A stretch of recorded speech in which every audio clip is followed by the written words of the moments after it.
everybody to Borak Overseas, Welcome back, B.O.S. everyone. B.O.S. We are It's finally been a in week. episode 2. It has been a week. So today we're gonna actually have a guest around, but before we start, Mohan, how have you been? Like, I know it's just been a week, okay, but to be fair, I have not seen you for a week. So what have you been up to? How are things? Yeah, it's been a week, right, since we recorded episode 1, and I'm currently back in Malaysia. So, surprise, Oh, Adria. someone is in the homeland this time. Okay, But, all right. I Okay. just couldn't miss all the Raya food, so I had to come back for it. And yeah, other than that, Oh, pretty much okay. very So good, okay doing lah. very well. Actually, I think it's being home. You go back. You go back to Malaysia and you leave us here not having the Raya food. Okay, cool. Thanks. Amazing. It's okay. It's okay. Yeah. Yeah, I guess for myself, if you're curious, I was for the 1 week I actually went to Portugal, so now I'm back. But that's for another podcast, I think, to talk about what I was doing in To be honest, Portugal. when I saw your story, how is this girl coping up with all the work and traveling? I don't know how you do it, but yeah, you're a legend. Yeah, I asked myself that question many times as well. But let's got a lot of stories to share regarding that. But that's for another podcast. Today we want to introduce our guest, who is actually our friend, right? Our very close London gang friend who we met while we were all here, maybe like 6 months ago. But maybe you know her a little bit better than me because you met her like way before. Actually, I met her when I was still studying in Sunway as well, actually. But then for a while we lost contact, and then all of a sudden when I came to London, she was here, right?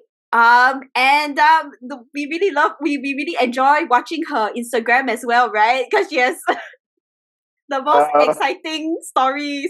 Well, yeah, I met Anis through the MAP events. So for those those listeners who are hearing MAP for the first time, it's the Malaysian Association of Postgrad and Professionals in UK.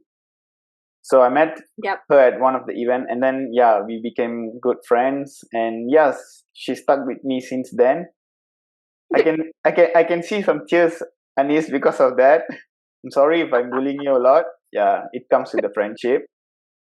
And actually, I think Idria, me and you, we met through Anis. Actually, I think, is that right? Oh yeah. Yes, we did. And also, by the way, Mohan, I thought Anis' name was supposed to be a secret, but okay, our guest's name is Anis. Okay, another reason you guys know that we are just starting our podcast. Okay, but that's okay. Our guest's name is Anis. Yes. Okay. Okay, cool. But yes, Anis is actually our mutual, the friend that I met Mohan actually through Anis. So I think now that we keep saying Anis, everybody is like really curious who Anis is, and they really want to hear her voice. But they can see her on the screen though, since the beginning. Yes. Okay, now let's hear her voice. Let's hear her voice. Anis, quick intro about yourself. First of all, welcome to Borak Overseas. Thank you so much for having me. Welcome to Borak Overseas. Yeah, this is such a huge honor. Thank you. I am very honored to be your very first guest. Yeah. So thank you. A little bit more about myself. Personally, of course. Hello everyone. My name is Anis Suraya. You can call me Anis. I am currently residing in London, but I am originally from Subang Jaya. I was born and raised over there. And a huge portion of my life has always been in Selangor, Subang Jaya, but until I furthered my master's degree in digital marketing in Northumbria University, London. And that was the very first time I stepped foot in London, United Kingdom, on September 2022. And I recently graduated last November. And yes, just like what Adria and Mohan mentioned, I am currently a part-time social media content creator for a local satin manufacturer in the UK, and but I'm still in my job seeking phase. But yeah, that is what I'm currently doing, content creation. So thank you so much for having me. Woo, Thank you for exciting. being Okay. here. Thank you. Yep, You're yep. most welcome. I, so You're I not think gonna that ask us to started. pay you, right? You're not gonna ask us to pay you, right? Uh, For being here. no, this is different. This is a different uh area. That's good. That's good because we are really broke, both of us. Yeah, I we don't are think we like can afford to pay low you. cost. Yeah, we are doing everything low cost here. Everything is what we the all these entrepreneurs like to say bootstrapping everything. So, but we never know. Maybe one day we will have enough audience to work together and collab for real. We never know. But Never know. yeah, we never know. But anyways, let's start off like talking a little bit about how you ended up overseas, right? Because you kind of mentioned that you stepped foot in the UK first time like 2022. That was like almost 1.5 years ago, almost, right? How did you ended up overseas? Maybe a little bit dive a little deeper about where you started in Malaysia and then how you decided to suddenly come here and study digital marketing and whatnot. So yeah, I think that'd be interesting to learn. Yeah. Yes, that would be quite of a long story, but I try to shorten it a little bit. Of course, No, it's okay. the We very have we first have thing, time for the long we have a lot of story. time, Yes. so buckle up now. Yes. Yes, go. My Yes, I go. started Yeah. I started off by seeking actually I started off as an encouragement from my parents, because I've always wanted to maybe further my studies to overseas, because I was trying to follow my brother's footsteps, because he used to study in the US. Ah. And I Oh. feel like with in my family, even my dad was an US graduate, so I was like, in my family, I feel like I wanted to bring that diversity, I guess, that variety, that I feel like I want to be that family member that furthered my studies to the UK. And thankfully enough and gratefully enough that my parents were very encouraging. Although I have completed my previous degree, they were like, do you want to give it a try? So I definitely, like, one of the first choices that I wanted, one of the first countries I wanted to go was United Kingdom, and specifically I wanted to go to London. It was really based on my personal interest, because London Mm. is my dream city. I've always wanted to go to London, and it's really like a very, it felt like a quite of a silly small thing, because I grew up watching London a lot on TV shows, on movies. It makes me feel like I wanted to go to London Okay. for education. A little bit of romanticizing over here, but yeah, I started to seek assistance and guidance with the help of my parents, with an educational agent. So they helped me to apply to my dream courses, to my dream university, specifically in London.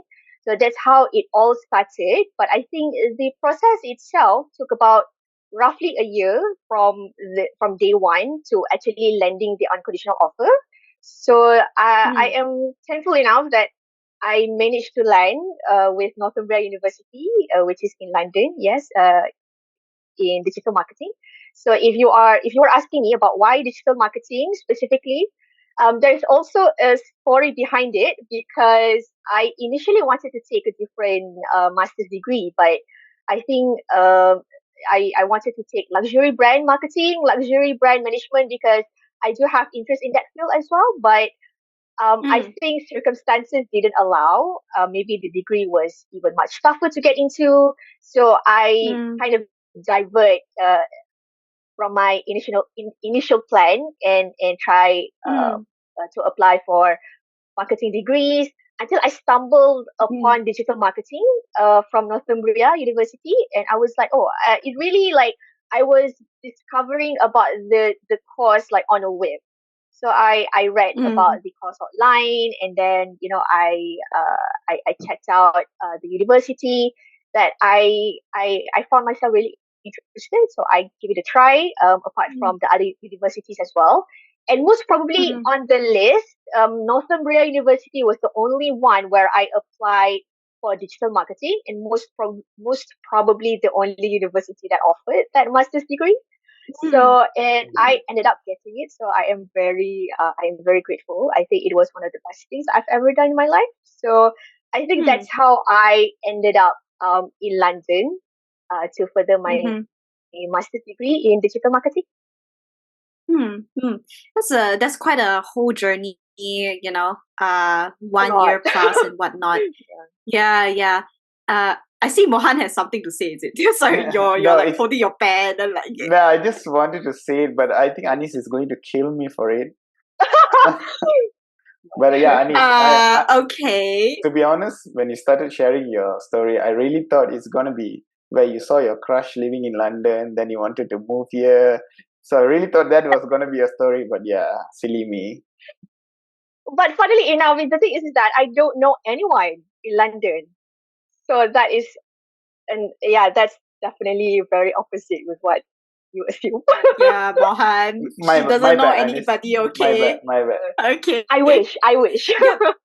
Yeah, yeah, we all wish, right?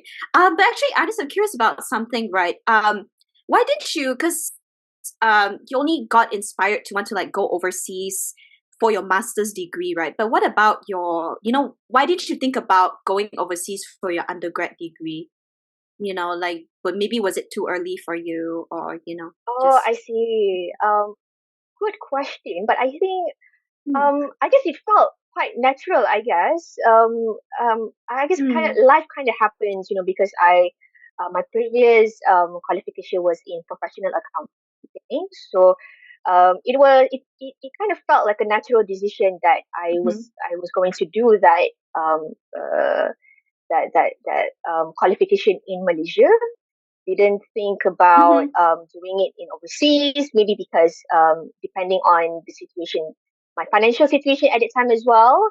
So I'm very grateful that Hmm. I'm in a better financial situation, I guess, that allows me to further my Hmm. studies Money, overseas for money. my master's degree. Yeah. Like, at least pray all the best for me. You know, we always need the money, right? So yeah, but That's I true. think life kind of happens that made me, um starting my educational journey in Malaysia first. I think the circumstances made that happen, and yeah, there were a lot of internal factors, maybe, like my Hmm. my SPM results, I guess, that kind of made me started off in Malaysia first. But Hmm. regardless, like, yeah, I think every journey that happens, it has its own reasons, and Hmm. I I regardless, like, I appreciate every part of it. Yeah, Hmm. That's it happens naturally. So yeah, it's so hard. Hmm. It's so hard to see if there's a specific reason, like why, because I think certain things happen kind of naturally. Didn't really plan it out that j- detail. just go Hmm. with the Yeah, flow. I guess. Yeah, I think that's what happened as well. Hmm. Hmm. Oh, that's interesting. And so I just wanted to ask, since I think Idria has already touched upon like your journey to Hmm. UK. So I just wanted to Hmm. ask you, of course, UK has its, when you're moving to UK, you have its own challenges. Other than challenges, what kind of opportunities it has opened you up to in terms of personal growth and also career progress? I see. Oh, so that means there's two things that I can touch upon, which is my personal growth and also career development. Like, in terms Hmm. of personal, definitely I feel like the life that I'm living in London is, I think, still quite different, very different. Hmm. Feels like a I very, yeah, bet. but I think it's still very different than my life in Malaysia, because I think I'm really surrounded by friends from different nationalities. I was the only Hmm. Malaysian in my course, and most probably the Okay. less than 10 Malaysians in my campus. And but it Really? didn't felt Okay. like, yeah, it didn't. But I still feel like I didn't feel like I was out of place, regardless. But I Hmm. think it really I felt like my life in London really kind of encourages me and pushes me to be outside of my comfort zone. Yeah, because Mm. regardless, because you're like in a new country, in a new place, and you're really Mhm. surrounded by Mm. new environments, so like with people from really different nationalities. Like, we're Malaysians, we come from multiracial background, but like when you go, like Mm. when I come here to London, like I am surrounded by much more different nationalities. So it really puts you outside of your comfort zone, and I feel like uh, um, I, I I tried, hopefully, but I think I have become much more sociable, much more comfortable trying out new things. Because as much as you are living in Malaysia, sometimes you can get a little bit more complacent or much more comfortable with That your surroundings. Mhm. Yeah, but I Mhm. think coming to London really pushed me to be outside of my comfort zone, to be much more sociable, much more comfortable in voicing out my opinions and sharing my thoughts with the people around me because of how the culture is in London. Mm. So I think personally, I think I become much more sociable. Still learning to be much more sociable and much more braver and comfortable in sharing my voice. When it comes to career development, I think maybe in terms of career at the moment, content creation, I think because of the networking opportunities that I was exposed to in London, and Mhm. also how the marketing field is in London, and with even the colleagues, the friends that I've gained, may Mm. give me a lot of inspiration when it comes to creating content for my job, especially right now. So there's a lot of things that is very inspiring, and when it comes to career development, seeking for guidance as well, London made it easier for me to reach out. Or I think Mm. it's just the life in London that made it easier for me to network, to look for inspiration, for networking opportunities, Mm. for career opportunities as well. So really, in Mm. general, even personally and in on career wise, London is encouraging and pushing me to be outside of my comfort zone and to be much Mm. braver in doing things. Mm. Mm. Nice, nice. I'm glad that you felt like that there was some form of growth, right? So then all the Mhm. investment and the sacrifice you've made, Mhm. having to move all the way from, literally you've never been out of Malaysia and then you had to uproot yourself to come all the way here seems to be quite worth it, right? I'm curious about something because you said that you're the only Malaysian in your class.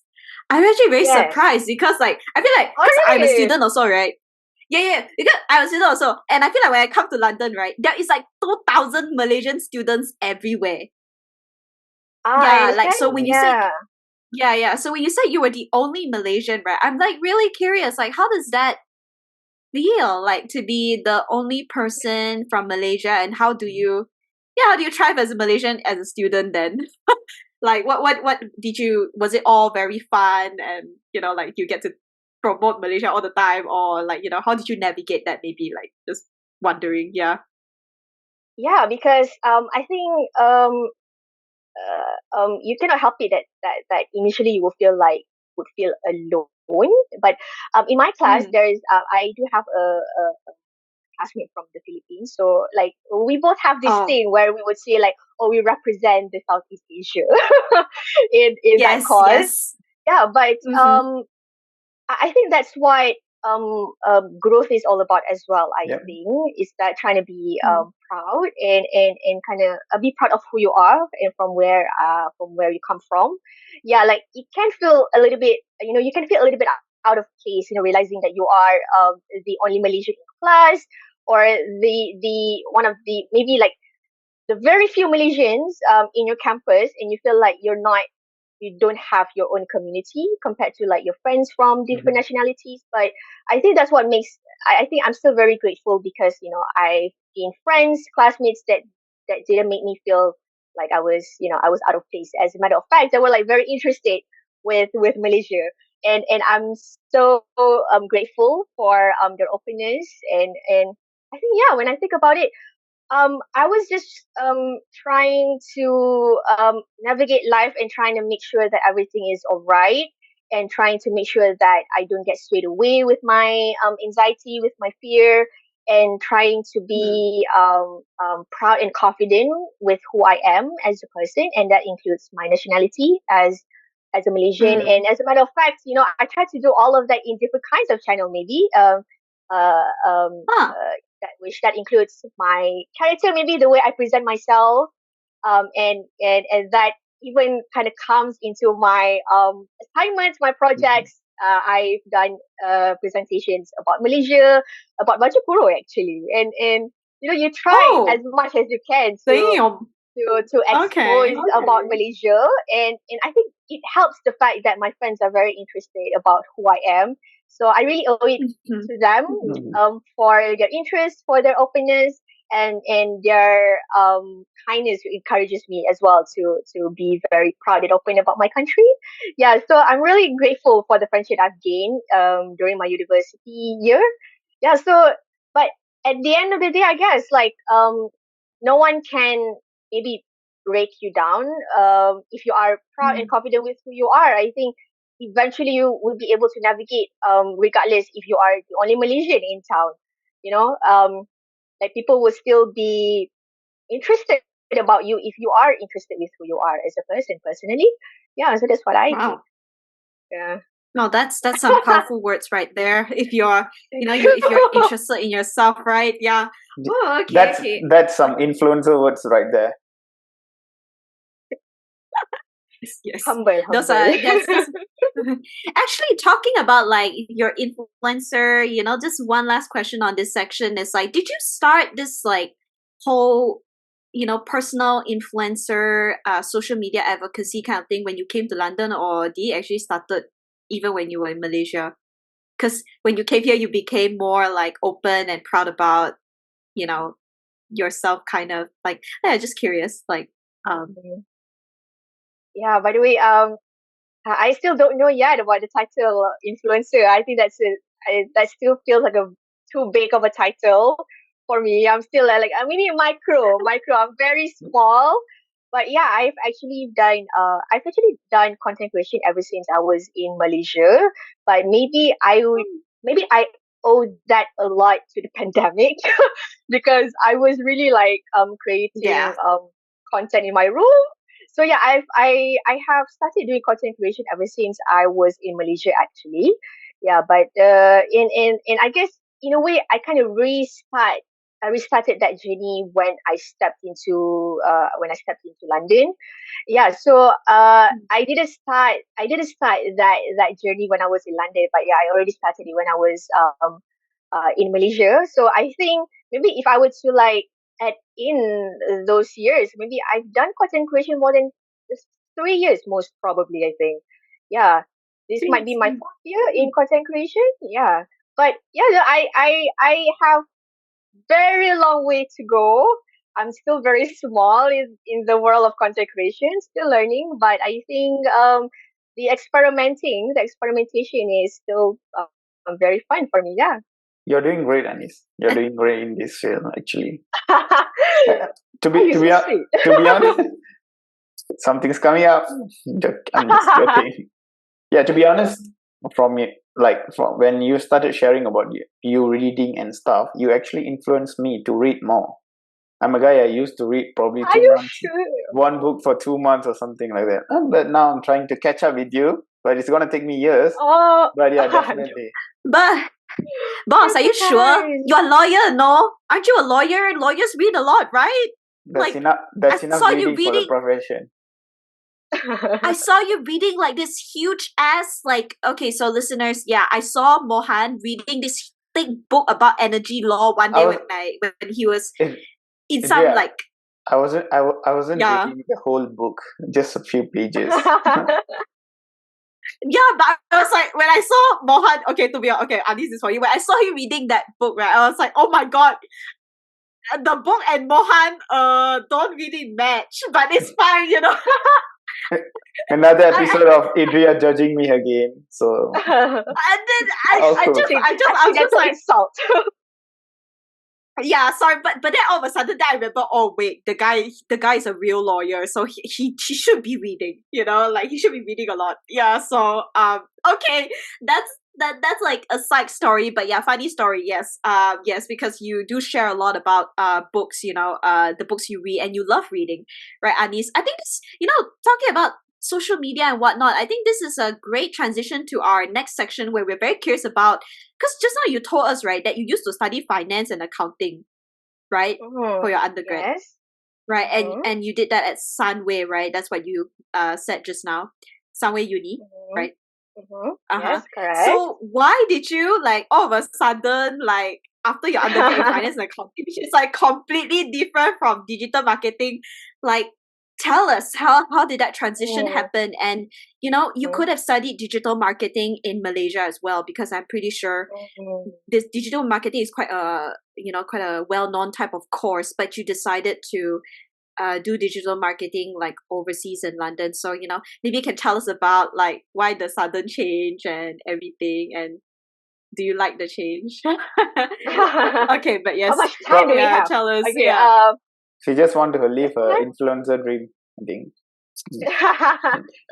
I hope. Just I'm I'm joking. just joking. To be more specific, my previous qualification, I did professional accounting. I took ACCA. So I did my foundation in CAT for a year, and then I proceeded immediately to taking my ACCA papers. So I cleared all of my papers in March 2020, which was right before the global pandemic shutdown. Yeah, so I get this question a lot every time I meet new people and we get to know each other. They would ask like, why the transition? Yeah, because I think maybe not that common. I guess you hear these kind of stories among Malaysians, but trust me, if you go to my course, my classmates, they all came from very different backgrounds. Like I have classmates that came from political science, from engineering, mechanical, electrical, from accounting as well. So I was not the only one apparently in my class. So anyway, yes, I did my ACCA, CAT, ACCA in Sunway College University, and that's where I first met Adria actually. Yeah, so the initial plan was that I could have continued my master's degree immediately after my ACCA, but it was due to the pandemic that the plan was deferred. So I worked first in Malaysia as an account executive in a shipping management company. Then I resigned because I got the offer to further my studies in digital marketing. So the transition from accounting to marketing, due to many reasons, or on personal, it was, first of all, it was on a personal basis. Like I have been interested in marketing, and I have always been volunteering in marketing as well, ever since I was studying accounting. Like it's just maybe I was looking for that variety, because I love to do various things. I think I'm the kind of person that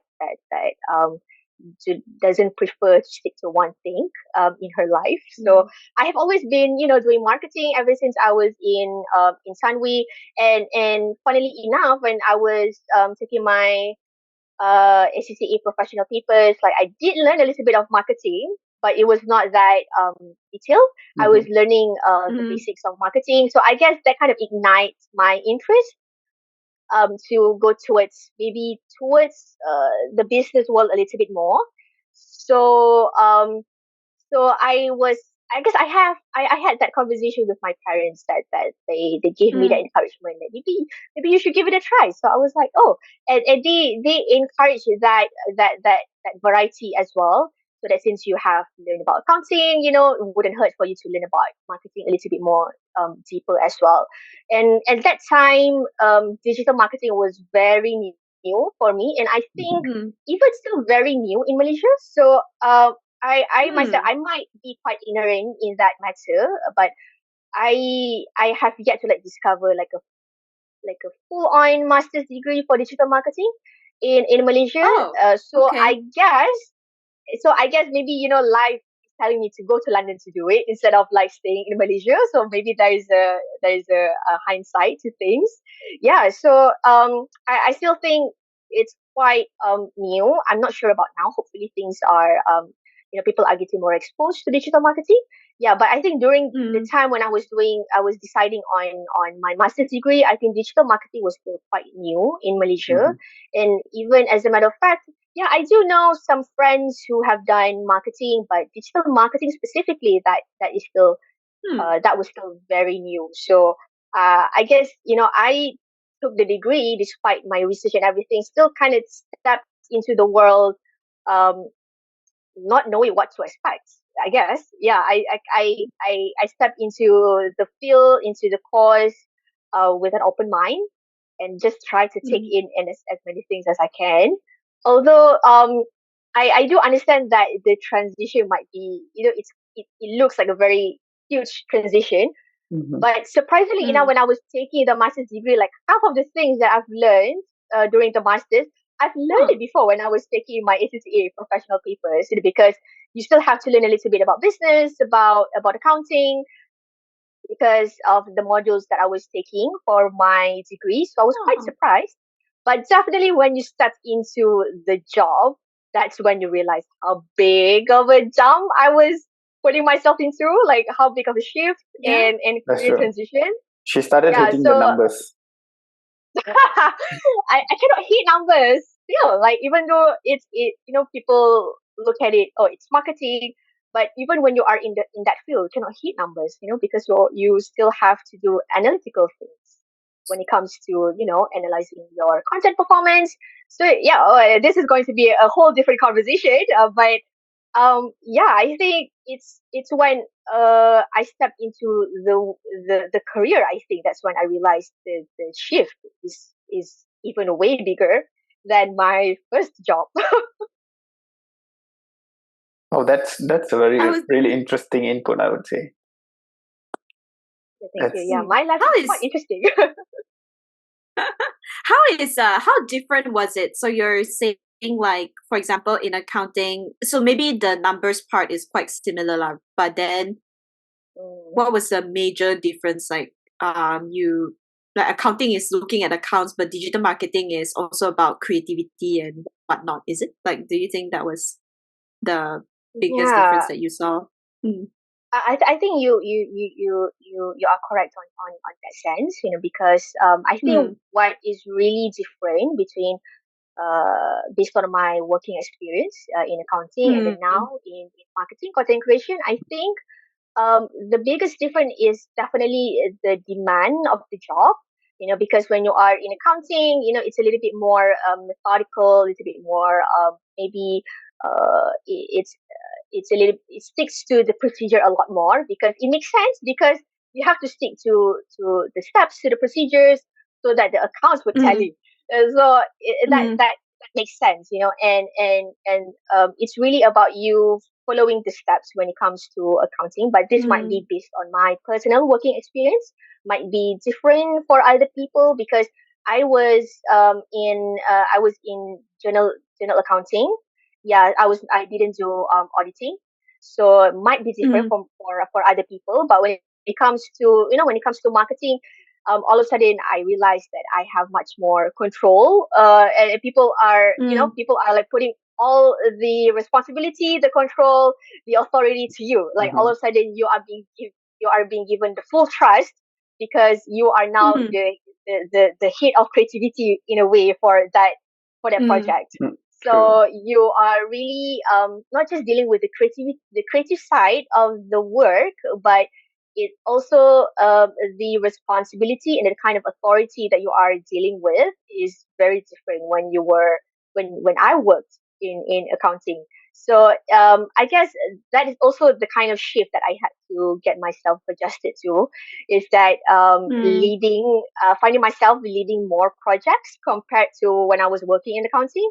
Maybe because previously I was in a much more junior role, but now, like when you're in content creation, sometimes you find yourself in freelancing position. So you have much more control and authority over the things that you are doing. So you found yourself doing everything at the same time.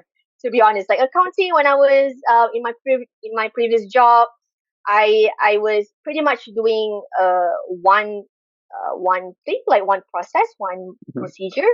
So, Mm. but you were doing for different accounts, but technically the process is pretty much the same. But when you are in marketing, specifically content creation, I found myself doing everything. So you're like the director, you're the script writer, you're the cameraman, you're the editor. So you are the head of creativity, you're the planner. So you were doing everything. So you have to be much more versatile and much more diverse, and you cannot be rigid, I think. Yeah, I Mm. think the world of marketing cannot afford for you to be rigid or passive uh, in in Mm. idea creation. Because with accounting you have to be much more cautious maybe. So the Yeah. Yeah, different jobs kind of like for shape sure. Yeah. your mentality and your character a little bit different. So when I started doing marketing, like I kind of technically bring my thinking and my character as an accountant to doing marketing, because I cannot afford to do that. I Mhm. really have to be much more vulnerable and brave in trying out things, in experimenting, and in creating ideas. So it's really um, adjusting, not only when it comes to the job demands, but adjusting when it comes to your way of thinking, in your way of working. Mm. Mm. Yeah, so there's Mm. so there is a shift when it comes to that mindset and to that character as well. So yeah, a lot of Yeah, adjustment. Yeah, a bit. but I'm still learning. Yeah. Yeah, yeah, I've witnessed your work, and I can see you're really great at it, Anis. Because Thank uh, you. I mean, I've seen your work at MAP, the Malaysian Association of Postgraduate Professionals. You. I see the like how put how much of creativity you put into uh publishing all those stuff. Yeah, it's really great. Thank you, Thank Anis. you. Mm. Thank you. Yeah, you're very I kind. Thank I you. I'm actually, I think there's, like the transitions you've gone through is quite significant, right? And really kudos to you, because Mm. it's not easy to change. Like you're talking about being rigid, going to being flexible, right? Yeah, Like yeah, you yeah. spent, I'm pretty sure you did ACCA for like 3 years, right? ACCA is about 3 years, right? 3 or 2 years, ah? Yes, yes. 3 years. Three, three, Because three of years. the route Okay, that I took. okay, Yeah, it was 3 years. Yeah. yeah, Mm. yeah. Actually, That's great. before that, you're actually an accountant, is it? Since you did all the papers, right? So you technically are an accountant, right? Are you? That's actually not the title that I gained, but I was more of an account executive. Accountant Oh, is just already on oh, a okay. different professional Okay. level. Yeah, I wasn't Oh, okay, certified. okay. I wasn't certified yet. Probably she wanted you Uh, to do her tax for free. is it Unlucky, okay? yeah. But anyway, okay, yes, guys. It's tax season in Malaysia. If you work in Malaysia, don't forget to file your taxes. Okay, because like myself, I have to remind myself I did work last year. Okay, but sidetrack. Okay, going back to my original question, I was trying to ask is because you had to change, the mindset and almost, and you had been a account executive slash accountant in training for like 3 years, right? So how did you, what kind of how did you face that transition? What did you tell yourself every time? Because you were being trained to be to follow a process. But then going into this job, you were like, I gotta be flexible. There's no process here. Everything is, you know, open. I have to form Mm. the idea, the process myself, right? So did you have to find a way of how to motivate yourself or talk to yourself in order to shift that mindset? Because I'm pretty sure there's a lot of us going through our career transitions out there, right? This isn't just about moving overseas. There's all kinds of career transitions we all go through, right? So yeah, any tips for that? Because you are the most 360 no 180 degrees change, like kind of career path. So yeah, I'm pretty any sure tips on that? I'm pretty sure she told herself that I need to get famous. I need to get famous. uh, no. But yeah, I think I've always I think I have been encouraging myself ever since I started my master's degree, because I've already noticed the difference in environment and the kind of, yeah, I have noticed the difference in environment ever since I started my master's degree. Yeah, and it's really all because of the field. Yeah, the thing is that, it's not that marketing doesn't involve any strategies or any analytical or any process, but when it comes to being much more flexible or being much more vulnerable, it all goes down to, the ideation process. That's when you have to be, just go all out. Like, sometimes the thing is that when you want to when you want to create ideas, like you want to put it on paper, sometimes you are maybe that's my that used to be my problem, is that I would be limiting myself. I would be too cautious about things. But the thing is about ideation is that you really have to dump everything, and that's when the magic happens. Sometimes, like, you just have to be much more open to the ideation process, no matter what. But there will always be, strategies and plans that you have to do, even in marketing. But I think, it's the ideation part is where you have to be much more open and vulnerable. But the tips I would give, uh, I still think, my situation can still be quite different, depending of where you are right now in life. Yeah, in my case, from accounting to marketing, maybe it's being adaptable. Yeah, maybe being adaptable to your surroundings, and I think that's why made me realize about having to shift and change a little bit about myself, from accounting, because I was working as an account executive. I wasn't working for that long. I was working for about 8 months, but yeah, I've always been in the accounting field, I guess, ever since I was in my foundation years. Yeah, so I have been so accustomed to that environment, to that field, that I came to London, to a new country, to a new city. I took a different master's degree. Then I realized, like, that uh, there are a lot of differences. So I try to adapt, I guess, try to learn and adapt a little bit into my life.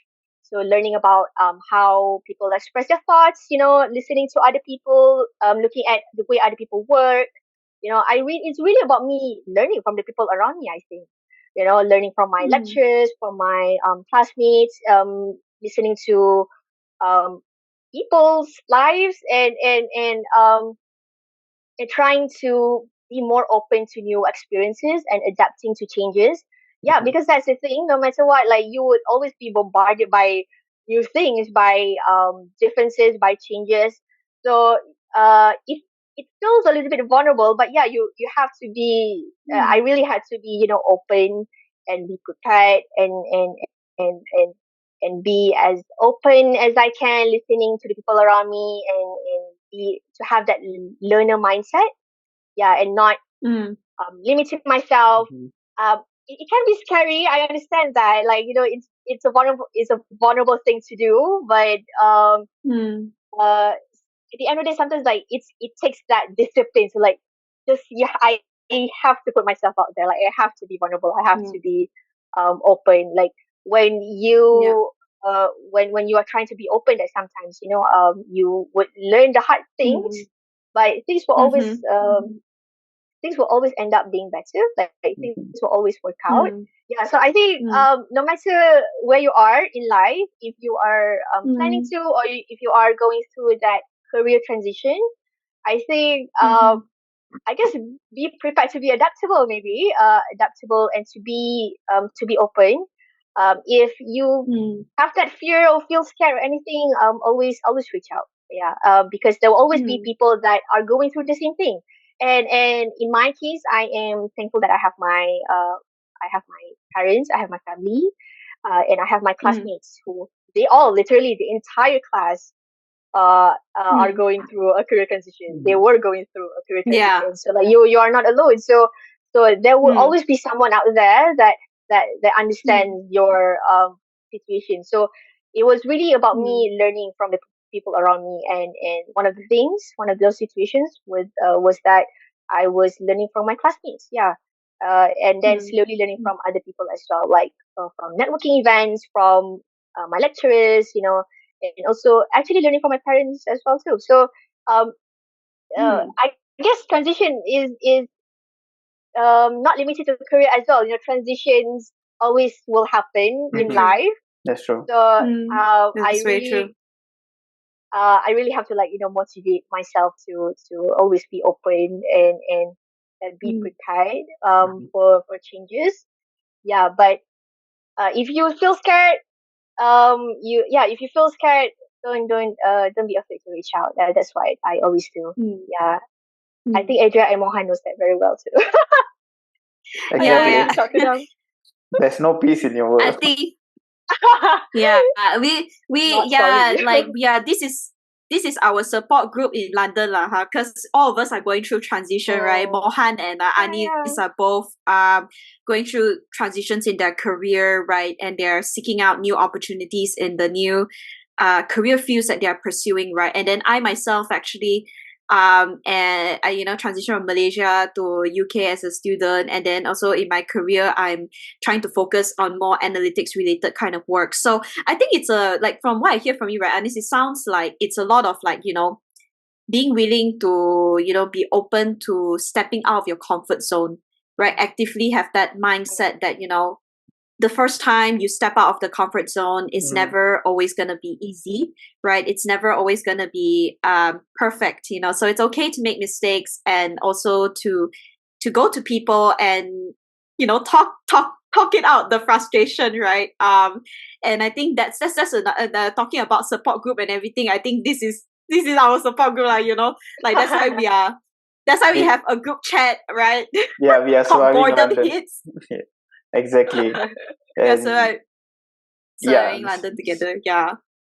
Yeah, so Anis, I just have a follow-up question on that. Like you mentioned about getting out of your comfort zone, right?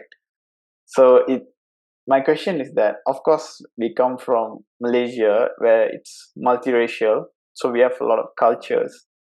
But when you are stepping into the Western world, there's always cultural differences that we have never faced it before, right?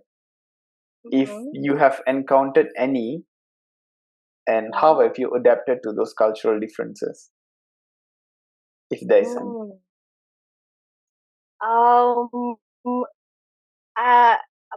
First of all, because I think I've always my life in Malaysia, I've always been, I went to co-ed schools. So I've always have like multiracial friends, multigender, I have male and female friends. So diversity in my social life is not that foreign. So in some extent, I think it helps me as well in navigating my social life in London. But definitely one of the things that surprises me, because I stepped into London uh, not knowing what to expect maybe, and as a matter of fact, I had no clue about the life in London, and thinking that I might not meet any Malaysians, like where can I find Malaysians in London? And surprisingly enough, they are everywhere.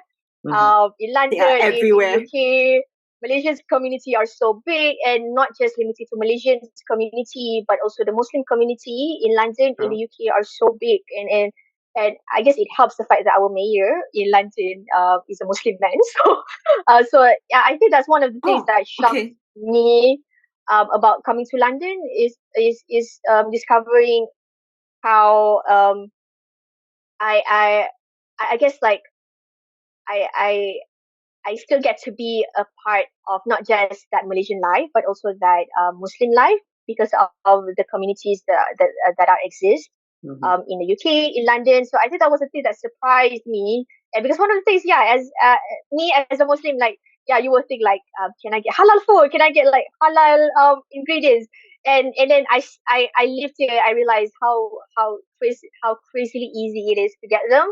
So you feel like, stepping into this Western place, you feel like you might be like the life you would be super westernized, when it's not that extreme after all.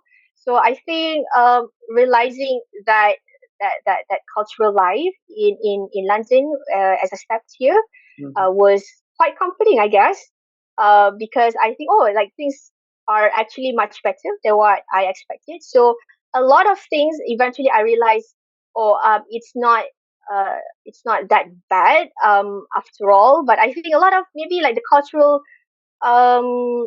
differences not that, not that big, maybe like, Mm. when it comes to maybe social events, like we have a lot of public holidays, right, as the Malaysians. So we have Chinese New Year celebration, we have Raya celebration, we have a lot Sure. more of open houses events, I guess, when we are in Malaysia. But maybe that doesn't really happen that much as when you are in UK or in London. Yeah, so there are differences in the way of living. Maybe for instance, London is a much more walkable city apparently, and even when it comes to transportation, I realized that, oh, I am able to navigate that transportation culture, I guess. Maybe because it helps the fact that I used to work in KL, so LRT trains Mm. are not that foreign for me. So there are a lot of things that Yeah. as I stepped into London, I realized that, oh, I actually I can navigate things, and things are actually better than what I expected. I guess I didn't know what to expect as I stepped into the city. So I'm really thankful that eventually I managed to make, London as my second home. So despite the cultural differences, I think the differences might not be that big after all. Mm-hmm. Um, I owed that to how I used to live in Malaysia, back in KL, in Subang Jaya. So it's not that foreign after all. So it's just that I'm very grateful that I found myself in that situation. So like London becomes like the second KL most probably for me. So yeah, I'm just really grateful for how things worked out. Nice. Speaking of it's like the second KL, right? There are so many Malaysians in like London. That's what surprised me also, like I came Uh, to I think because I used to study in the US and then I worked there for about a year, uh, right? There are Malaysians there, but they are all over the place because US is humongous, right? Like it's Mm-hmm. over like everywhere, right? But London is like they're all together in this city, okay? And because of that, I really want to share this with our audience and our listeners is that there is a place in London called Bayswater / Queensway, right? It's an area. There are so many Malaysian restaurants, so many Malaysian buildings there mm, that people call it like the Kuala London, right? Right? It's called Kuala London, yeah, right? Mm-hmm. Kuala London, Kampung Melayu. So it's like we have like Chinatown everywhere. So it's like, should we advocate Yeah. for Kuala London? So like, Do we so advocate for Malaysia town? So it's also Kuala London is also KL. Like so yeah, literally KL second home. I go there all the time. Because there's like a restaurant there called Met Saleh, and their laksa is actually good lah. Okay, Mm-hmm. like I think everything they have is generally okay, but the laksa is like another level. But yeah, speaking of like second home, I just suddenly thought of Kuala London, KL. So yeah. Cool. Wow. Thanks, sir. This is a very interesting segment. We want to talk a little. I think the next segment we really want to talk about social media, right? Because like we've been talking about this whole time is like we know you do digital marketing. We know you're a influencer to be. You know, you're influencer to be. You definitely know how to generate cool content than most of us. hope And to so. be I'm to still be learning. honest, to be honest, everybody, we actually seek Anis's like help to look at the content we are publishing Exactly. for Borak Overseas. To be So to be to be she's That's honest, just helping friends. to Just be helping honest, friends. this is a way of us getting free session from Anis actually. She charges, I think, uh, £100 an hour. So guys, we can't afford it at this rate. So thank you, Anis. Excuse me, when it comes to you guys, it's always free. Come oh, Oh, thank okay. you so much. Thank you Yeah, so like much. But seriously, like thank you so much to you, like, because we really need somebody to give second opinion, right? Okay, both of us are not like social media people. Okay, like one person is a strategy analyst, the other one is a lawyer. Okay, there's no social media in any of You guys are not that our bad. resume. Okay, Please. In other words, we are boring. I didn't say I was boring, Mohan. Okay, you want to say yourself boring? Okay, like can Okay, but my bad again. all right. But anyways, we really want to talk about your social media, the work that you do and the stuff that you post about. Yeah, you know what inspires it, because personally for me, I always see you talking. I really enjoy the parts where you talk about the books that you read, because then I'll be like, oh, because I feel like sometimes I a bit like, how to say, that I always like try to read like non-fiction books because I feel like I need to learn this, I need to learn that, Oh, okay. but it's really great sometimes to see you posting about like fiction, and I feel like I find myself inspired when I go to a bookstore and then I see, oh wait, Anis read that book before. Then I will start opening it up and check and like checking it out, right? But you get the idea. That's just really curious. What do you advocate for on your social media, and what inspires you, so that all of us who are listening to this can follow you after this also. Don't worry, we will share your social media handle, everything. Yes. Okay, but yeah, go Yeah. tell us. I'm curious. Yeah. I think I think you were to go back, all the way back. I think it really started. Yeah, just like I said, a lot of things that I've done, it really based on my personal interest, and Mm. I think um being having that self awareness, I do know to some extent that I'm the kind of person that I like to share things. Mhm. Like Mm. if there are things that are interesting to me, or I have that need and I have that desire to share it with the people around me. So if I don't do it on social media, like the victims would be my mom and my friends. So, but it felt kind of natural, I guess, that I did it on my social media accounts.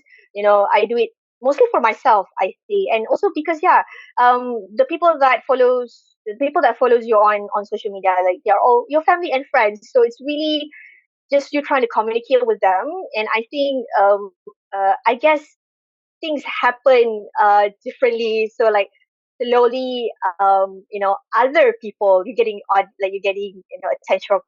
attention from other people other than your family and friends because of the things that you posted, and that is Mm. definitely will always be like out of your control, but uh at least one thing that I can be grateful for, if the things that I've shared online are beneficial, are good things, and is giving I guess happiness. Such a big word to say. Spreading positivity and happiness to other people. That's already good enough. Because social media can be a very a diverse kind of world. Things can always happen otherwise, but I've always feel like this doesn't limit to social media, even in real life. If the things that I'm doing, that I've done, are giving benefits to other people, that's how it's supposed to be. And I try to live my life like that, and that's how I try to act on social media as well. It really comes back to what I like to do, who I am as a person, just sharing the things that I find interesting, the things that I think might be beneficial. Although, yeah, there might be some silly things that I do, but that's the whole basis. If it comes from a place of interest, and it comes from a good place where you want to spread good things to other people, no matter what. I think that that I guess that motivation, that that principle, I guess it translates to what I do on social media. So if hearing what you say, Adria, and also behind that, that puts a warm hug to my heart. So yeah, thank you very much. Thank you, Anis. Thank Okay, you. I'm just okay. Just one more thing, right? I'm also like, what are you advocating for these days? I'm curious. Like, I know besides because Oh, I realize these days, besides talking about food these days, you talk a lot about satay. oh yeah. um Yes, because I'm giving you a that is chance. okay. That Okay, is because of my let's talk work. about what. Right, right. What about this Yeah, satay at your work? Yeah. yeah, because I am currently working for a local satay manufacturing company in the UK called RD Satay. They are originally the first satay manufacturer in the UK. They are currently based in Bicester, so they have like a production unit at Bicester Business Park. So I am doing social media content creation for them, mainly video content. So they are looking maybe for to try out like new videos kind of styles. So they seek me out, and they gave me that platform to experiment for different kinds of video content, and I get to Mm. know Ardisati through a connection that I gained from NAPT too, to be honest. So this person connected me with the business owner because Arisati is founded by a married couple where the husband Mm. is actually blind. He's a blind chef, and the wife is working Wow. in hospital. Yeah, so it's a Damn. family Okay. business, a small family business looking to expand into the restaurant business. So I am here to help them with the video content creation. Yeah, so that so anything that you see that is related to sati to bister, I'm doing that for work. Yeah, other than that, Okay. if like when it comes to books or traveling, those are mainly for my personal interest. But I used to do book content for work as well, and it's also on a Oh. freelance part time basis. Yeah, so it's just that it's a Yeah. little bit Okay. different now when it comes to when I'm here in London. I'm doing content creation for Satay pula.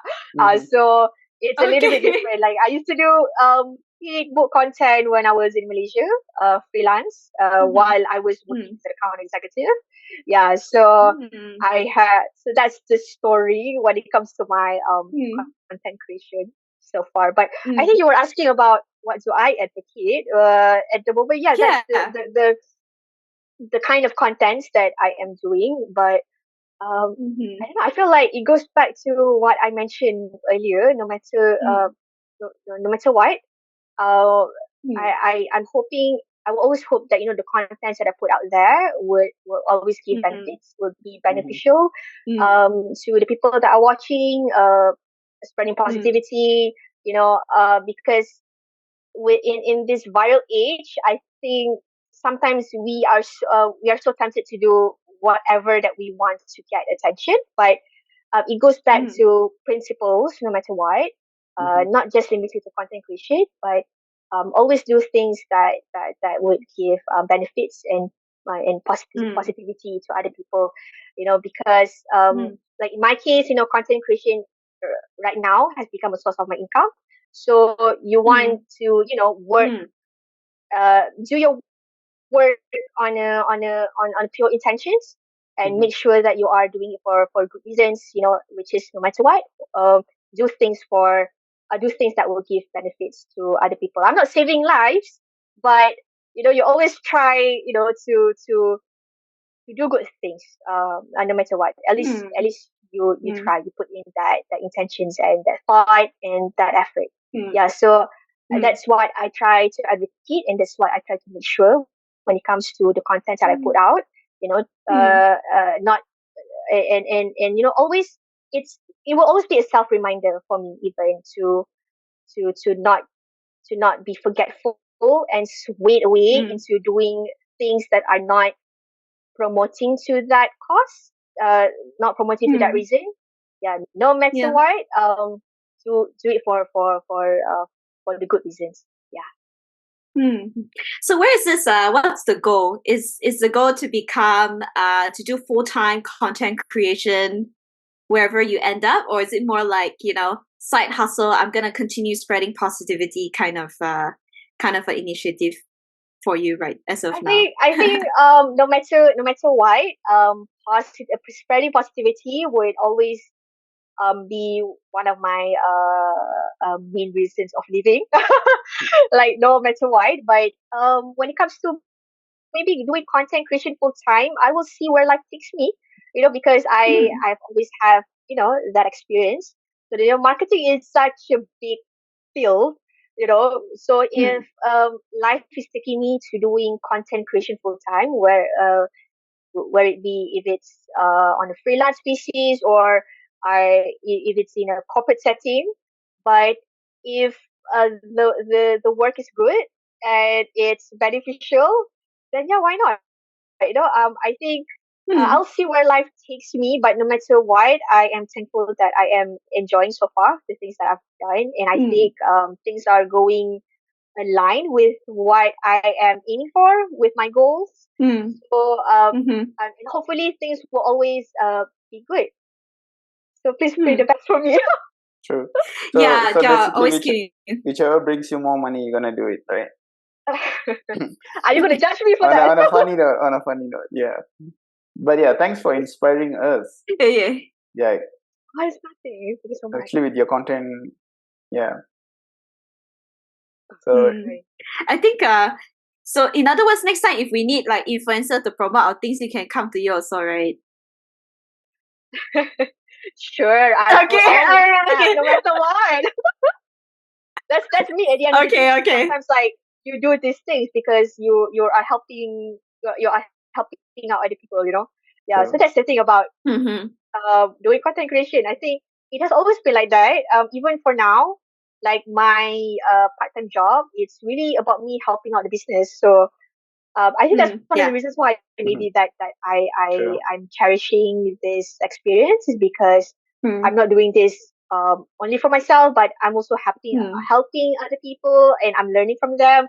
It's hopefully it's not all selfish or like glamorous or very vain. It's for good reasons. Hopefully, yeah. Also, the talking about the satay, right? I'm just curious. Is there a promotion? If okay, never mind. It's becoming like a satay promoting session right now. No, I had the satay, with her during one of the buka puasa. So yeah, for just just a heads up to our audience, right? I did went to a buka puasa kind of buffet near where I stay here with Anis, and then I also had the satay that she was promoting, right? Then I was like, hey, not bad, wait, it's actually really good. That's why I was like, hey, got promotion, I want to buy the satay. But it's okay. I'm just asking just in case we don't have to we don't have to talk about the satay promotion here. Okay, but we can take this offline. Unless Aldi is paying us, Aldi Satay House is paying us. Yeah, why not? Okay, stop it, Mohan. Okay, come on. Like, we are not that big yet. Okay, we're just helping a business as well. Spreading positivity is what we're here. Yeah. But our speaker is well known. Our guest is well known. So yeah, just trying to capitalize on it. Yeah. Yes. Okay. Good. Thanks for the business. Thanks for the business-driven mindset. Thank you, boss. We definitely need that.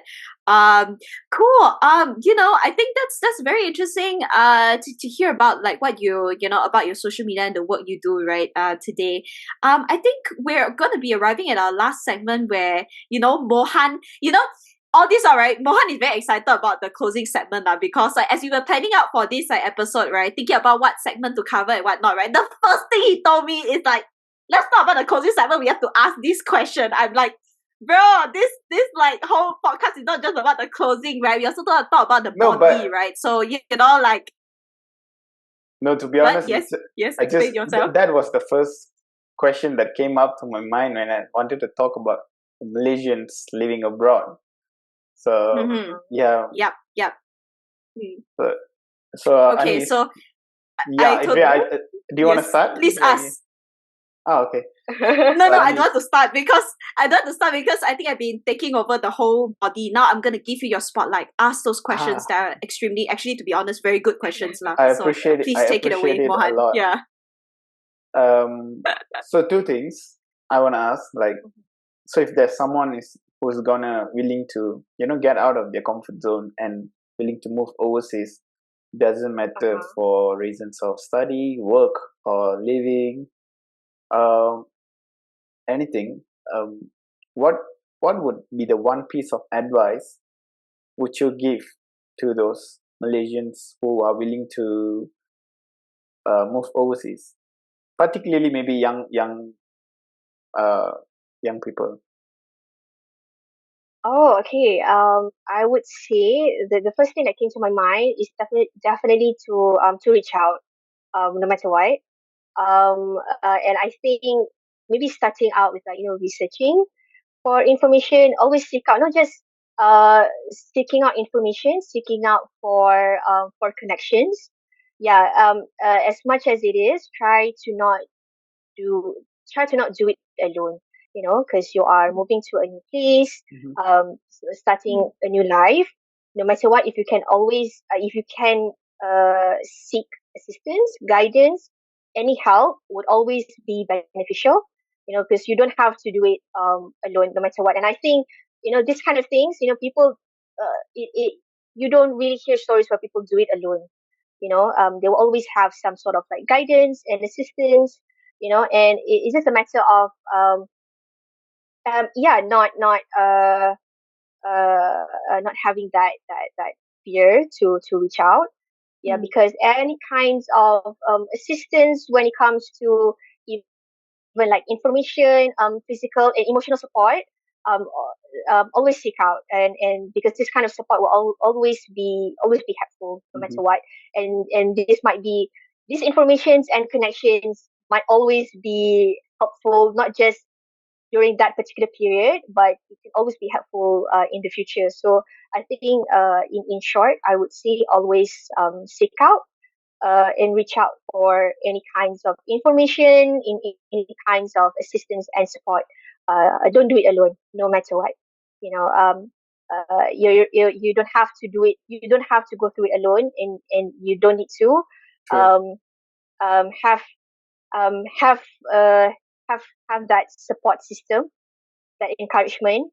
Yeah. No matter how independent you are, because like any independent people that you meet, they always have a huge support system behind True. them. Yeah. So And I think any kinds of connections. As Malaysians, we always tend to support each other no matter where we are, especially Yeah, overseas. that's I the would thing. say, yeah, because Yeah. we love to build a community and try to help out That's each true. other. Yeah, that's a great thing to stay honest. Thank you. No And worries. yeah, moving to my second question. This is something I think is gonna be my template question for all the podcasts. It's It's a good question, to be fair. it's good. Yes. It's thank you, Yeah, Adria. please. It's I get so excited. what No, what I'm is the excited to hear the answer. Okay. okay? Oh, not for the question. Wow. What is the No, no, no. perspective of you being a Malaysian that is living abroad, and how the perspective of being a Malaysian has changed since you have moved to London? Oh, um, this feels like something that I have mentioned just now, because I feel like maybe this is based on my personal circumstance, because I found myself Mm. being the only Malaysian in my class. That's when you realize that all of a sudden you found yourself in a situation where you felt that need to advocate for your Malaysianness. You are putting yourself, you are putting your identity out there a lot more compared to when you are in Malaysia, because Mm-hmm. pretty much you are in your homeland, so you are in your home. But then when you, like for me, when I stepped into London, and then I go to my university, I found myself the only Malaysian in my class, and most Mm-hmm. probably the very few Malaysians in my campus. I don't even bump into any other Malaysians on campus. So most of the time I found myself the only Malaysian in that place. So you kind of naturally felt that need to uh, advocate more for your Malaysianness, and be much more proud, and not kind of like shying away from who you are, because at the end of the day, people are going to figure it out. There's a lot of things that I'm bringing with myself, right? Like my identity in general Mm-hmm. as a Malaysian Muslim woman. So I'm I'm also like not only advocating for my Malaysianness, for I'm also advocating for my gender. I'm advocating for my religion as a Muslim woman. So you try to uphold yourself because being like the very few, you cannot afford to lose yourself to anxiety, to fear, Mm-hmm. because the only person that can break you down is yourself. So and yeah, but I think it kind of happened naturally that and it also kind of coincidentally that I have friends who are very much interested with my identity. So I found myself like Mm-hmm. presenting about baju kurung, presenting about Malaysian women, celebrities, and even as a matter of fact, I was doing my dissertation kind of relating to that field, modest fashion. So I was talking, as if whenever I found that opportunity to talk about my identity, for some reason I just feel like I want to do it. I have done a cultural presentation, so I took that opportunity to talk about baju kurung, to talk about Malaysian women, Muslim women celebrities in Malaysia. So I tried to take as many opportunities as I can, because Mm-hmm. um you you yeah, because no matter what, like I cannot really hide, because I feel like at the end of the day, like who I am, because of my circumstances, like I would always stand out, because like yeah, I'm the only one who I'm like one of the two that wears the hijab. I'm one of the Muslims women. I'm like the only Malaysian in my class. So Mm-hmm. you cannot hide no matter what. So rather than avoiding the truth, like might as well like owning up to the fact and just be proud of who you are. So uh I hope that answers your questions. Yeah, I think definitely. Yeah. yeah, I think that what makes me feel when I, as a Malaysian coming to London, because of my circumstance, I found myself advocating for my identity a lot more for some reason. Yeah, it kind of happened naturally. So yeah, it becomes like, yeah, you found yourself pushing yourself outside of your comfort zone. Yeah, because if you're already standing out among the crowd, like might as well be proud of it and just like go through it. I find that very true also. Even when I was in the US, right, I think there's this there's this for some reason when we are overseas, right, for Malaysians, right, we have this desire to promote Malaysia. We feel extra patriotic. And then when we go back, then we will be like, oh my god, I want to get out of this country because there's so Yeah. many things that are not working the way that we expect it to, right? It's very funny, but it's like it's funny how, when you're back home, you wish you were outside. Then when you're outside, you wish you are back home. So Right. It's always whether yeah, the grass is greener on the other side. Yes, that's correct, It's the yeah. And true. then weather. you're like, yeah, it's always asking wherever you are. It's funnily enough, you're always asking, is the grass greener on the other side? And turns out, there's all pros and cons everywhere you go. Yeah, But exactly. Maybe it's all depends on the personal journeys of everyone that goes through. Maybe maybe there's some yeah. has their reasons, but yeah. But life takes you Yeah, where you want yeah, to be. Yeah. yeah. Yeah, Life and is it's yeah, life is always very, you will never expect that you will end up here or be on a podcast doing talking to the three of us doing a podcast mm, together. I never thought that would happen. So but we're here now.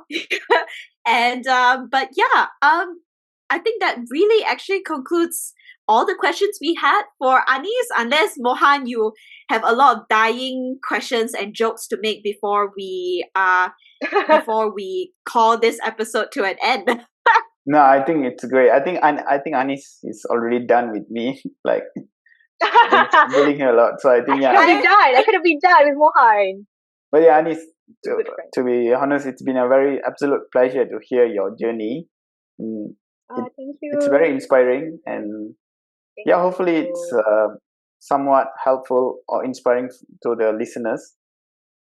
And Thank you so much. You're very kind. and if they want to get a free marketing advice, maybe they can come to you. Thank you. You're so kind. I'm still learning myself, but I'll try to help how I can. Yeah, really, thank you so much, Anis. Like, I think today I learned a lot about you too. Like, even though we've known each other for for quite a while, there was a hiatus in our relationship for a while. Yeah, But then right. now, and then we met again 6 months, and then we've talked a lot as well about our own, career studies journeys.